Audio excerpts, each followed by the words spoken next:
Zovem se Antonella. Živim u malom gradu na Novom Travniku. Mi mladi ovdje nemamo nikakvih mogućnosti za boljim obrazovanjem.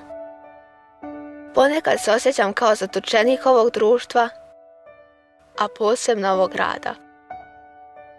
Ovo društvo je postao nasilnik, a mi smo žrtve. Poslije srednje škole ću otići studirati u inostranstvo.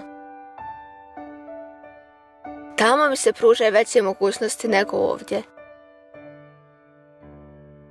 Iako me za ovo mjesto vežu prijatelji i obitelj, ne mislim se vraćati u Novi Travnik.